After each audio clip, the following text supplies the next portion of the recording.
Everybody's enslaved black folk. And that's what a race was. A contest started to develop the Western world. The rule was he who gets there first with the most slaves and make the most money will be the most powerful nation on earth. And the race began.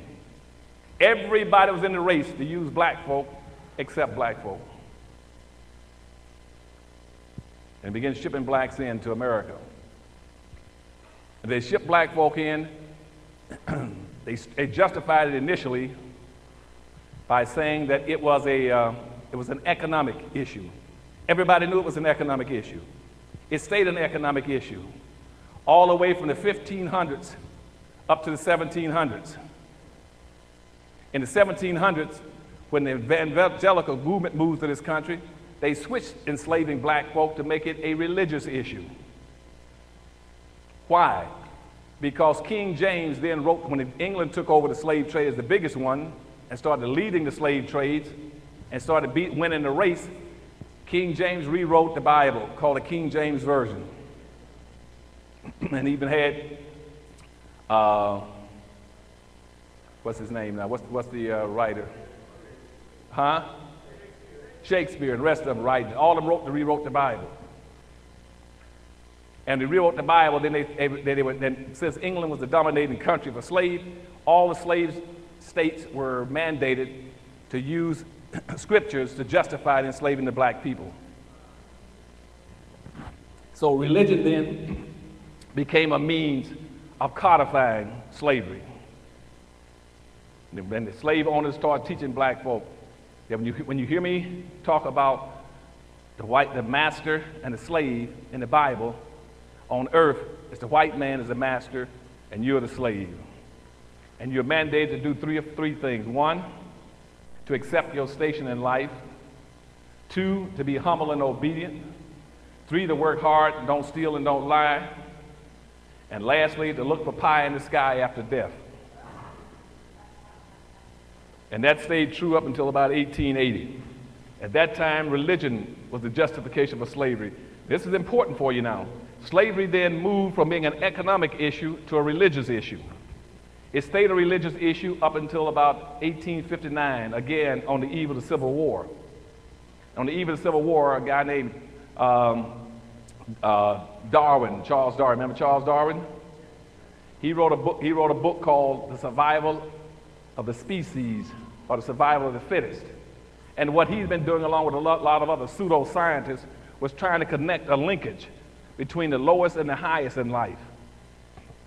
What he was saying is that, is an amoeba that's that small, is it greater or smaller than an elephant that's big? Is a blade of grass lower in the chain than a tree? And they kept setting up these vertical systems. They call them genuses and species, going from the lowest of everything to the highest.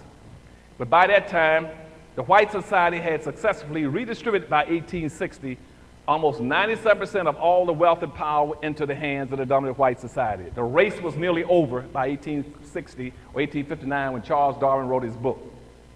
And they looked around and said, look, there are whites, now let's get to human beings. We worked out the relationship between between a bush and a tree and an amoeba and an elephant. But look at the black. The black has nothing, he's on the bottom, and the white master's on the top. He owns and controls everything with all the education. So obviously the white man must be superior to the black man. And so then all of a sudden, racism and the whole issue switched. Slavery all switched from being a religious issue, it became a biological issue. When it became a biological issue, all governments mandated that you must put a person's race on his birth certificate, driver's license, whatever it is. It became a biological issue. But the race was over then. When the race was over, they looked around. And since whites had used slavery for so long, whites own everything. Almost 100% of everything, 99 to 1.5% belonged to the dominant white society. The slave owned nothing. The white was on top, the black was in a ditch. The race was over. When the race was over and blacks had nothing and whites had everything, the race ended. And what the society did then, they took the word race, R-A-C-E. They scratched the E off the end of race and stuck a suffix called ISM. ISM is a suffix which means keep the prevailing conditions, let nothing change.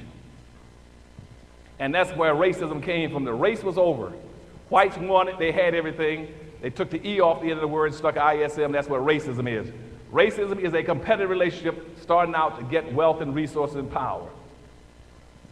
But what they teach you now is that racism has something to do with liking people, getting along with people. That's not racism. And when I ask people, I said, do you know what racism is? They say it's prejudice. You cannot eradicate prejudice. Everybody got a right to be prejudiced. All prejudice is you got a preconceived judgment or feeling about something based on previous experience. Right now, because of ice cream, I love burgundy cherry ice cream. So guess what? I'm prejudiced towards burgundy cherry ice cream. So now when I want some ice cream, I exercise my prejudice. I say, I'm going to get me some ice cream, some burgundy cherry ice cream, because that's what I'm prejudiced for. Now I say, where am I going to get it from? I've gotten a lot of ice cream from a lot of stores, half of one worth a quarter. That's what Baskin-Robbins had the best. So now I'm biased towards which ice cream parlor? Baskin-Robbins. I'm biased to go there to exercise my prejudice. Now when I get into Baskin-Robbins, I'll walk up and down the counter, looking at all the cherry mocha, the black chocolate rock, peppermint juicy fruit. I look at all that ice cream. And then guess what I'm doing now? Now I am discriminating. I'm discriminating against what kind of ice cream I want to satisfy my prejudice. And so I'll pick, and I go down and I say, burgundy cherry, that's it. Now, that prejudice, that bias, that discrimination has nothing in the world to do with racism. Don't let people keep tricking you by comparing prejudice and discrimination with racism. That's why all the gays jump and say, well, we're just as bad off as black folk. They're prejudiced against us. That has nothing to do with racism. You tell people, I don't care about your being prejudiced or discriminated. That doesn't bother me as a black person. I'm scared of racism. I'm scared of the fact that you're going to own and control everything. That's what you should be working on. So everything you do in this city must go after eradicating racism. Not prejudice, not bigotry, not getting along with people, not bias. You must try to redistribute some wealth and resources back in the hands of black folk as quickly as you can. That's what you need to be working on.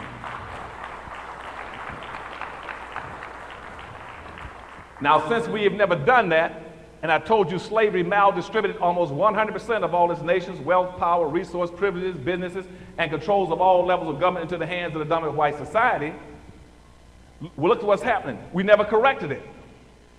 And since we never corrected racism the way it started out, that means in this country right now that the average white person in America has 3,500 times more wealth than the average black person.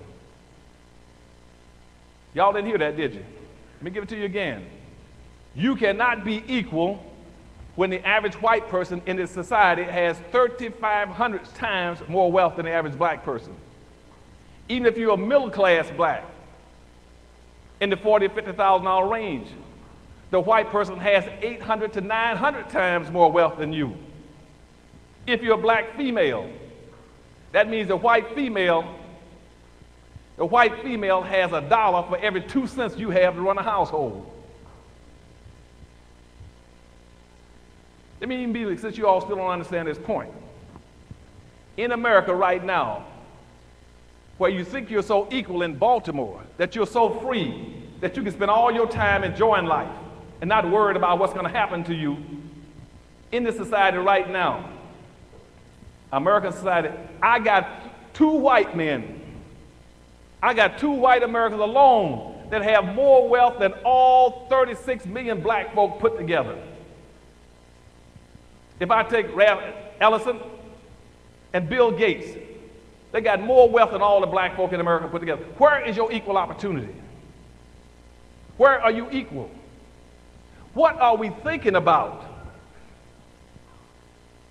when it's wealth that decides what you own and control,